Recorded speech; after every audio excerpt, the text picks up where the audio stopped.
Graham Jason Matthews here with Bleacher Report, sitting down with WWE Raw Superstar Jinder Mahal at a SummerSlam on Saturday. Jinder, how you doing, sir? I feel good. Obviously here for SummerSlam weekend this Saturday, Allegiant Stadium. City's buzzing, I'm buzzing. I got that nervous excitement. It's been a while, a couple years actually, with the knee surgeries and then with COVID, of performing in front of a crowd this big. High-profile match against Drew McIntyre. Looking forward to SummerSlam. Yeah, taking part in SummerSlam. Last time I was at SummerSlam, I believe it was in Barclays Center when I beat Shinsuke Nakamura. So the modern-day Maharaja is undefeated at SummerSlam. Look forward to keeping my record intact. Yeah, and it's another big match. You and Drew McIntyre, obviously you guys go a long way back. It's got to be cool to be facing, a former close friend of yours at SummerSlam on such a grand stage, one of the biggest pay-per-views of the year. Yeah, exactly. Big stage, an even bigger stage for me to embarrass Drew McIntyre, humble Drew McIntyre. His ego has gone way out of control. He's gone way out of control. He's out here swinging swords, assaulting my lawyer, assaulting Shanky, my motorcycle, as I mentioned, everything. But what Drew McIntyre doesn't realize is this is all on purpose. I'm underneath his skin. I got Drew McIntyre exactly where I want him. Drew McIntyre in this emotional state is going to make a mistake, and I'm going to take advantage of that mistake. What can we expect from this match on Saturday? And we haven't seen you guys one-on-one really at all in WWE. It's been maybe like one match on Raw recently, like Superstars, 10 years ago or something like that? We really haven't seen you guys face it off at all. Yeah, exactly. This is a relatively fresh matchup. Yeah. You can expect it to be physical. Me and Drew McIntyre know each other very well.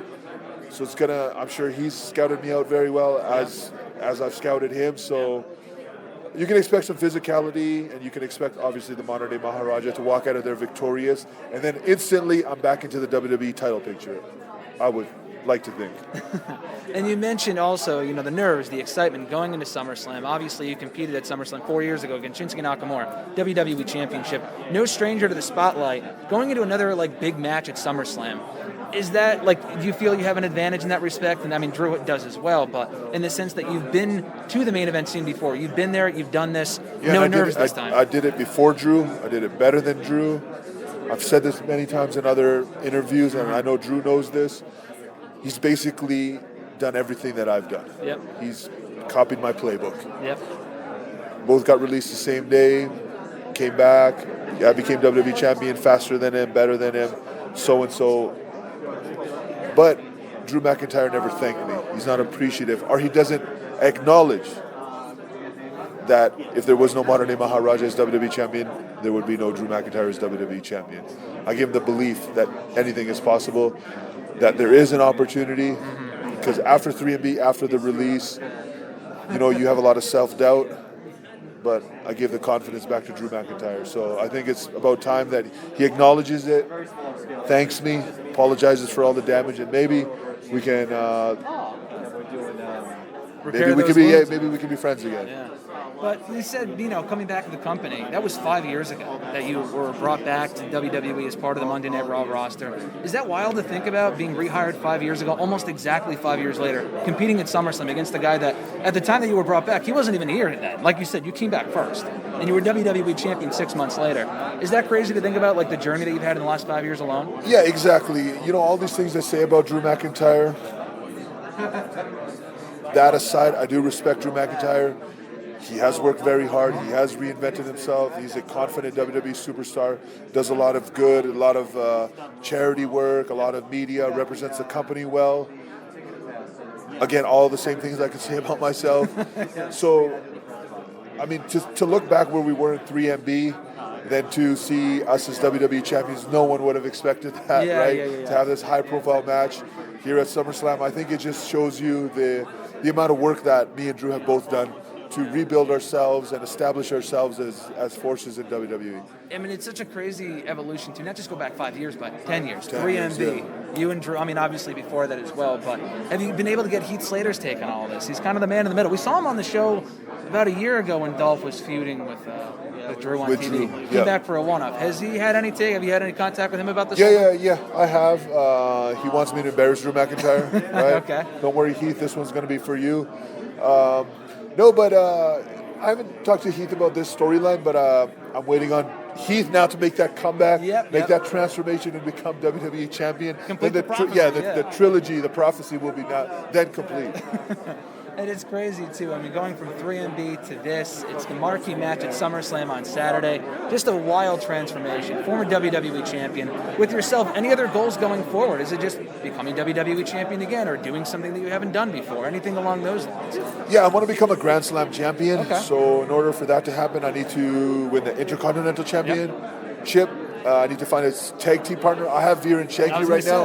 Yeah, maybe we can do like a Freebirds. Maybe. Yeah, right. Like I guess New Day was doing it, right? Yeah, so, why not? Yeah, exactly. Why can't we Why do not it? you guys? So yeah, exactly. Yeah. Grand Slam champion someday. Hopefully going to the WWE Hall of Fame. Sure. And then just the rest of my time, just continue to have great matches, win championships, establish my legacy, inspire the next generation of Indian WWE superstars. We have a few that are training right now at the Performance Center. I have Veer and Shanky. I want to see them as champions. So just molding them, taking the time to show them, the right way to do things, putting the confidence in them, everything that they need to know from traveling, finding. There's so much small things of being a WWE superstar you don't realize. How to travel, how to find a gym, how to eat healthy, how to properly take care of your body, how to recover, so you can perform every night. For sure. Yeah, there's a lot of things that you learn, and I think I can be efficient. Yeah, offer. Yeah. That makes sense. I mean, you mentioned the next generation of Indian superstars as well, and I think one thing that we haven't heard on TV is that you go back to Superstar Spectacle 6-7 months ago, at the beginning of 2021. It was you in a tag team match against McIntyre, and then at that point, Indus Sher. Yeah. Veer was on that team. Yep. I mean, they teamed with Drew, or he teamed with Drew. I mean, it's kind of going full circle in a way. 7 months later. Yeah, exactly. That's the thing with WWE. You never know. Yeah. Who would have guessed I would have became WWE champion? People in Chicago were not expecting me that night to beat Randy Orton. So he showed the WWE Universe's faces, and they're all in shock. It's very rare that we get to do that nowadays in WWE, where we get to truly shock people, but it does happen. It happens. Maybe something's going to happen at SummerSlam that we do not know about. Anything is possible. That's what makes WWE very unique. Absolutely. Just when you think you know what's happening, or you think you've seen it all, everything changes. Yeah. I mean, this is a storyline that's been years in the making, dating back almost 10 years to 3MB. Was this something that you wanted to see happen last year before you got injured? I mean, he was WWE champion at that point. Were you aiming like there should be a SummerSlam match this year, or a Backlash, or whatever it might have been? Unfortunately, he got hurt right before we could see that happen, but it seemed like it was inevitable. Absolutely, it was inevitable at that time. He was WWE champion at that time, so I had my eyes set on him. But I didn't have that same reason that I do right now. At that time, it was just to become WWE champion, but now it's gone personal. Sure. As I mentioned before, his big ego. If you look at him, he's wearing this suit. Where do you think he got that style from? From me. You see me wearing these custom suits. Again, pays no homage. And all I need is some acknowledgement, a little appreciation, and we go a long way. Yeah. Are we going to see you and Sheamus form a tag team against Drew? Because it seems like a lot of people have an issue with Drew McIntyre right now. So me and Sheamus teamed up actually on some of the live events over the past few weeks. Nice. We got a nifty tag team name. Actually, credit to Eva Marie, Jinder Mahal. So, have you had any interaction with Eva since she's come back? Have you kind of thrown that back in her face and like, do you remember this type of thing? You can't forget about that. No, I mean, it's okay. She it was a mistake. Yeah. Again, Eva Marie's super cool. Yeah. She's came a long way since back then. Yeah. She really does work hard. All respect to Eva Marie. At that time, she was brand new. You know what I mean? If you throw me into a difference, if all of a sudden you put me on a football field, I'm not going to know anything, right? But respect to her for adapting so well. She's back with Dewdrop. Yeah. So, it's awesome. I think she brings something very unique to the WWE. Yeah. She's almost like myself, where the fans don't give her any respect, right? So, it's true. Yeah. So, I can relate to Eva Marie's struggle. I totally understand that. Last thing for you, Jinder. You win on Saturday. What do you do after that? You mentioned like eating healthy. You live a very healthy lifestyle. I watched that. What was it? The not the backbreaking video. You did a video on YouTube with the chiropractor. Yeah. Like Dr. Bo Hightower. Yeah. It was a great video too. Like those videos are like oddly like. Yeah, because you get to see a different side of me or different personality stuff. Not much because after I beat Drew. Saturday. Sunday we got a live event in Denver. Yes. Monday I got to go to Monday Night Raw in San Diego. So not a whole lot. Yeah. We're here in Vegas, but it doesn't mean anything to me. All I'm really going to see is a hotel room, the arena, a gym. That's about it. I pack my food with me. I have everything that I need. It's just another day in the office. You win at SummerSlam, you go 2-0. We got a new streak. That's all you really need, right? You don't really even need to celebrate. Exactly. That's all you need. Jinder, tomorrow night, I think Friday. Yeah, today's Friday. I'm losing track of the days. Tomorrow, yeah. SummerSlam, Saturday, Allegiant Stadium here in Vegas with Drew McIntyre. It's going to be a fun night. Jinder, thanks so much for the time, man. I appreciate Thank you. it. Yeah, thank you, everyone. Thanks, dude.